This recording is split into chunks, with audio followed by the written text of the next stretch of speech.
ಶಾರದಾ ಶಾರದಾಂಭೋಜವದನಾ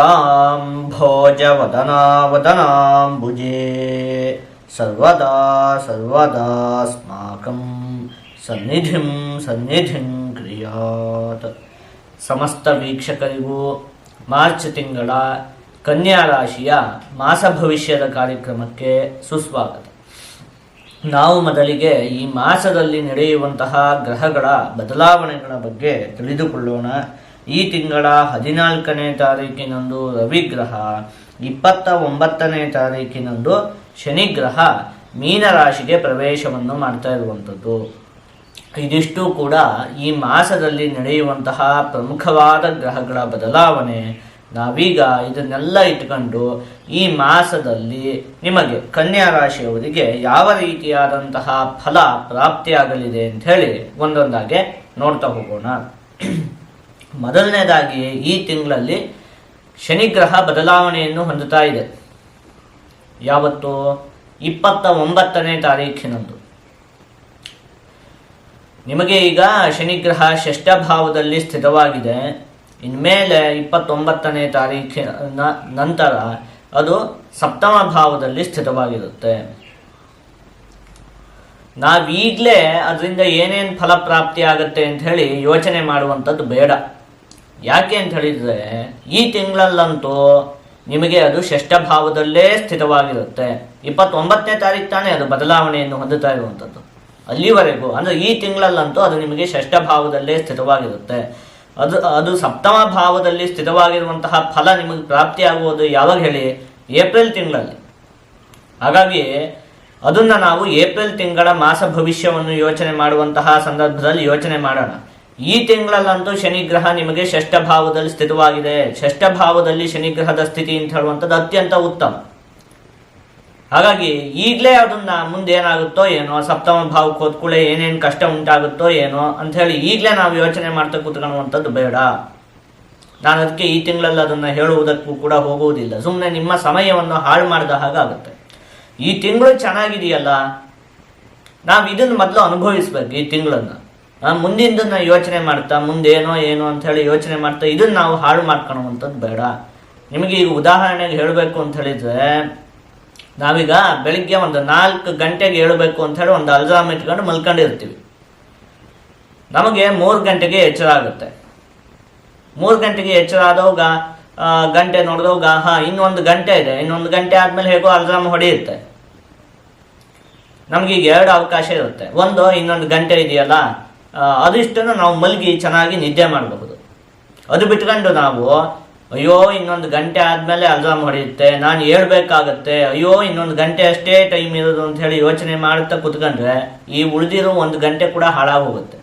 ಇದರಲ್ಲಿ ನಿದ್ದೆ ಮಾಡ್ಕೊಬೋದಿತ್ತಲ್ಲ ಅಲ್ವಾ? ಆ ರೀತಿಯಾಗಿ ಅದನ್ನು ನಾನು ಹೇಳ್ತಿರೋದು. ಬದಲಾವಣೆ ಆಗ್ತಿರುವಂಥದ್ದು ಯಾವಾಗ? 29ನೇ ತಾರೀಕು. ಅದು ಫಲಪ್ರಾಪ್ತಿ ಆಗುವುದು ಏಪ್ರಿಲ್ ತಿಂಗಳಲ್ಲಿ. ಈ ಮಾರ್ಚ್ ತಿಂಗಳಲ್ಲೇ ಅಯ್ಯೋ ಮುಂದೆ ಶನಿ 7ನೇ ಮನೆಗೆ ಹೋಗುತ್ತೋ ಏನೋ, ಅವಾಗ ಏನೇನು ಸಮಸ್ಯೆ ಉಂಟಾಗುತ್ತೋ ಏನೋ ಅಂತ ಹೇಳಿ ಯೋಚನೆ ಮಾಡ್ತಾ ಈ 6ನೇ ಮನೇಲಿ ಒಳ್ಳೇದಾಗಿದೆಯಲ್ಲ, ಈ ಒಳ್ಳೆ ಸಮಯನ ನಾವು ಹಾಳು ಮಾಡ್ಕೊಳ್ಳೋದು ಬೇಡ ಅಂತ ಹೇಳಿ ನಾನು ಹೇಳ್ತಿರೋದು. ನಿಮ್ಗೆ ಅರ್ಥ ಆಯಿತು ಅಂತ ಹೇಳಿ ನಾನು ಅನ್ಕೊಳ್ತೀನಿ, ಆಯ್ತಾ? ಈ ತಿಂಗಳಂತೂ ಹೇಗೂ ಚೆನ್ನಾಗಿದೆ. ಶನಿಗ್ರಹ ಷಷ್ಠ ಭಾವದಲ್ಲಿ ಉತ್ತಮವಾದ ಫಲಪ್ರಾಪ್ತಿ ಆಗ್ತಿದೆ. ಇದರಲ್ಲಿ ಏನು ಒಂದಷ್ಟು ಅಭಿವೃದ್ಧಿ ಉಂಟಾಗುವುದಕ್ಕೆಲ್ಲ ಅವಕಾಶ ಇದೆ. ಹಾಗಾಗಿ ಈಗಲೇ ಆ ದುಃಖದ ಬಗ್ಗೆ ಯೋಚನೆ ಮಾಡ್ತಾ ಕೂತ್ಕೊಳ್ಳುವಂಥದ್ದು ಬೇಡ. ಇದನ್ನ ನೀವು ಹಾಳು ಮಾಡ್ಕೊಳ್ಳೋದು ಬೇಡ. ಈ ತಿಂಗಳು ಚೆನ್ನಾಗಿದೆ, ಅದ್ರ ಬಗ್ಗೆ ಯೋಚನೆ ಮಾಡ್ತಾ ಈ ತಿಂಗಳನ್ನು ಕೂಡ ಹಾಳು ಮಾಡ್ಕೊಳ್ಳುವಂಥದ್ದು ಬೇಡ. ಅದು ಮೊದಲನೇ ವಿಚಾರ.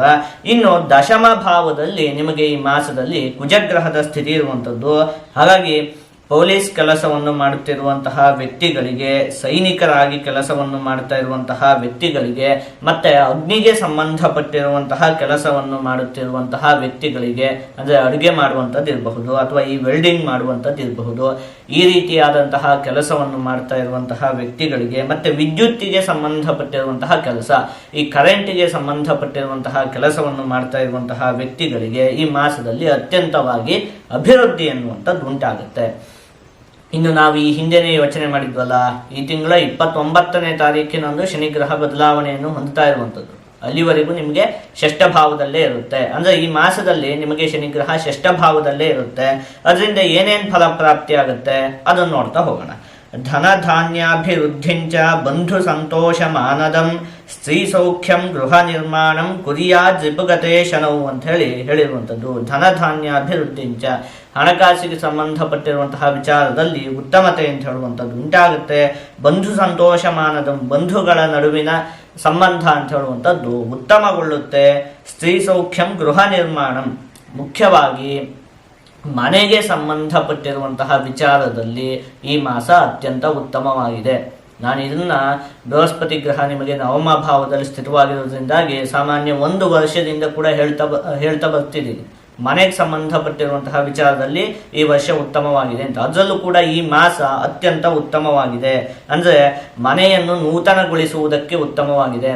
ಮನೆಯನ್ನೇನೋ ಒಂದು ಸ್ವಲ್ಪ ರಿಪೇರಿ ಎಲ್ಲ ಮಾಡಿ ಚೆನ್ನಾಗಿ ಮಾಡಬೇಕು ಅಂತ ಹೇಳಿ ಅಂದ್ಕೊಂಡಿದ್ರೆ ಅದಕ್ಕೆಲ್ಲ ಈ ಮಾಸ ಉತ್ತಮವಾಗಿದೆ. ಇನ್ನು ಮನೆಗೆ ಸಂಬಂಧಪಟ್ಟಿರುವಂತಹ ವಿಚಾರದಲ್ಲಿ ಏನಾದರೂ ವಿವಾದಗಳೆಲ್ಲ ಇದ್ದಂತಹ ಪಕ್ಷದಲ್ಲಿ ಅದರಲ್ಲೆಲ್ಲ ನಿಮಗೆ ಜಯಪ್ರಾಪ್ತಿಯಾಗುವುದಕ್ಕೆ ಈ ಮಾಸದಲ್ಲಿ ಅವಕಾಶ ಇದೆ.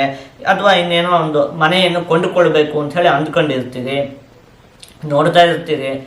ಅದು ಏನಾಗುತ್ತೆ ಹೇಳಿ, ರೇಟು ನಿಮ್ಗೆ ಮನೆ ಎಲ್ಲ ಚೆನ್ನಾಗಿದೆ ಅಂತ ಹೇಳಿ ಅನಿಸಿದ್ರೆ ರೇಟ್ ನೋಡಿದರೆ ಸಿಕ್ಕಾಪಟ್ಟೆ ಅಂತ ಹೇಳಿ ಅನಿಸುತ್ತೆ. ಅಥವಾ ರೇಟ್ ಕಮ್ಮಿ ಇರುತ್ತೆ, ಆದರೆ ನಿಮಗೆ ಆ ಮನೆ ಅಷ್ಟೊಂದು ಇಷ್ಟ ಆಗ್ತಿರುವುದಿಲ್ಲ. ಈ ರೀತಿಯಾದಂತಹ ಏನಾದರೂ ಸಮಸ್ಯೆಗಳಿದ್ದಂತಹ ಪಕ್ಷದಲ್ಲಿ ಅದೆಲ್ಲ ಈ ಮಾಸದಲ್ಲಿ ಬಗೆಹರಿಯುತ್ತೆ. ಅಂದರೆ ನಿಮಗೆ ಅಪೇಕ್ಷಿತವಾದಂತಹ ಜಾಗ ಪ್ರಾಪ್ತಿಯಾಗುವುದಕ್ಕೂ ಕೂಡ ಈ ಮಾಸದಲ್ಲಿ ಅವಕಾಶ ಇದೆ. ಒಟ್ಟಲ್ಲಿ ಮನೆಗೆ ಸಂಬಂಧಪಟ್ಟಿರುವಂತಹ ವಿಚಾರಕ್ಕೆ ಈ ಮಾಸ ಅತ್ಯಂತ ಉತ್ತಮವಾಗಿದೆ.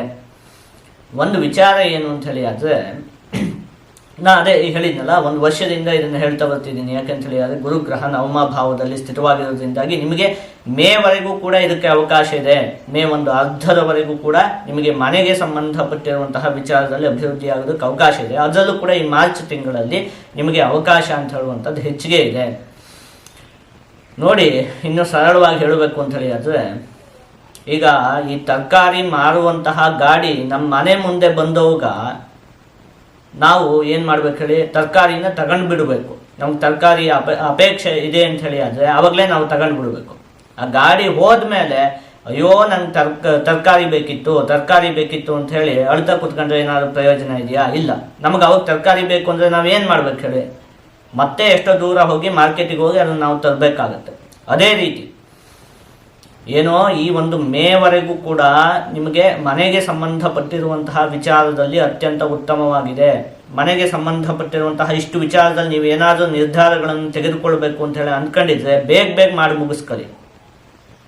ಈ ಟೈಮ್ ಮುಗಿದ ಮೇಲೆ ಮತ್ತೆ ಆಗೋದಿಲ್ಲ ಅಂತ ಹೇಳಿ ನಾನು ಹೇಳ್ತಿಲ್ಲ, ನೀವು ಕೈ ಹಾಕಿದ್ರೆ ಆಗೋದಿಲ್ಲ ಅಂತ ಹೇಳಿ ಹೇಳ್ತಿಲ್ಲ. ಆದರೆ ನಾನು ಹೇಳಿದ್ನಲ್ಲ, ಗಾಡಿ ಮನೆ ಮುಂದೆ ಬಂದವಾಗಾದ್ರೆ ನಮಗೆ ತಕ್ಷಣ ಅಲ್ಲೇ ಸಿಗುತ್ತೆ. ಒಂಚೂರು ಮನೆ ಎದುರುಗಡೆ ಹೋದ್ರೆ ಸಾಕು, ಅಲ್ಲೇ ಸಿಗುತ್ತೆ. ಆ ಥರ ಇದು ಪರಿಸ್ಥಿತಿ ಚೆನ್ನಾಗಿದೆ. ಈಗ ಒಂದು ಸ್ವಲ್ಪ ನೀವು ಕೈ ಹಾಕಿದ್ರು ಕೂಡ ಎಲ್ಲ ಕೆಲಸ ಆಗೋಗುತ್ತೆ ಮನೆಗೆ ಸಂಬಂಧಪಟ್ಟಿರುವಂತಹ ವಿಚಾರದಲ್ಲಿ.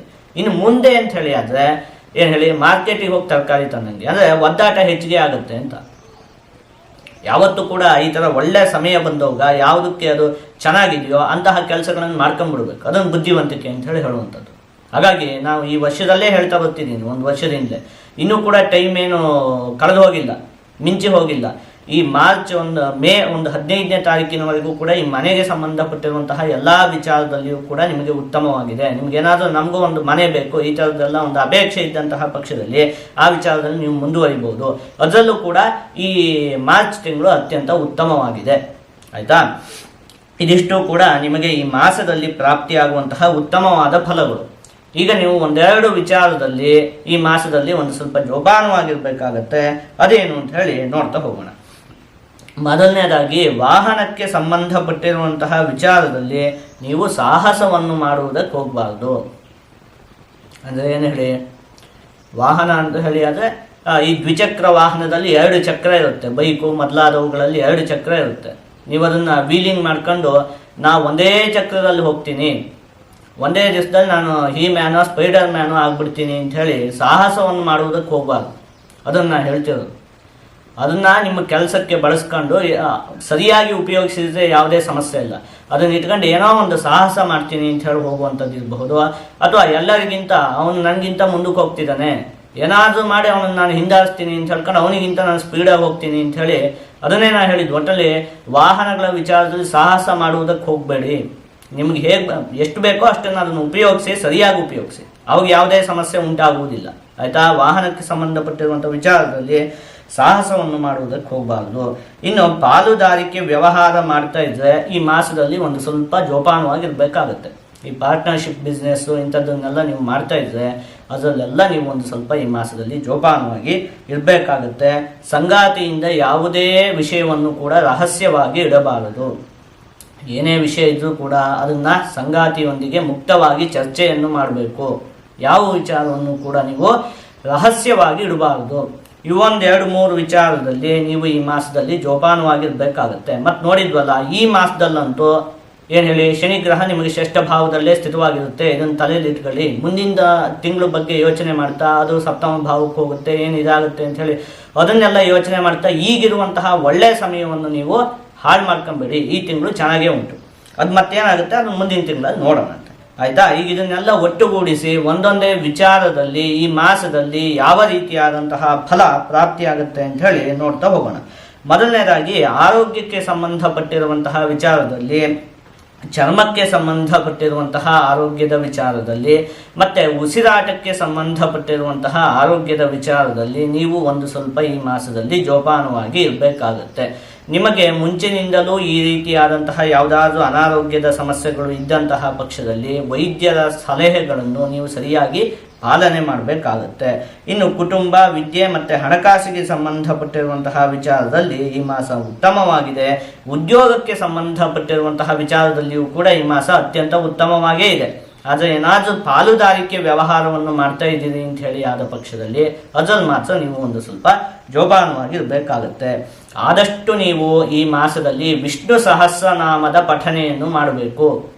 ಈ ರೀತಿಯಾಗಿ ಮಾಡುವುದರಿಂದ ನಿಮಗೆ ಯಾವುದೇ ಸಮಸ್ಯೆ ಅಂತ ಹೇಳುವಂಥದ್ದು ಉಂಟಾಗುವುದಿಲ್ಲ. ಒಂದು ವೇಳೆ ನಮಗದನ್ನೆಲ್ಲ ಓದೋದಕ್ಕೆ ಕಷ್ಟ ಆಗುತ್ತೆ ಅನ್ನುವಂತಹ ಪರಿಸ್ಥಿತಿ ಇದ್ದಂತಹ ಪಕ್ಷದಲ್ಲಿ ಕನಿಷ್ಠ ಪಕ್ಷ ಕೇಳುವುದನ್ನಾದರೂ ಮಾಡಿ. ಆಯಿತಾ? ಈ ರೀತಿಯಾಗಿ ಮಾಡ್ಕೊಂಡ್ರೆ ನಿಮ್ಗೆ ಯಾವುದೇ ಸಮಸ್ಯೆ ಅಂತ ಹೇಳುವಂಥದ್ದು ಉಂಟಾಗುವುದಿಲ್ಲ.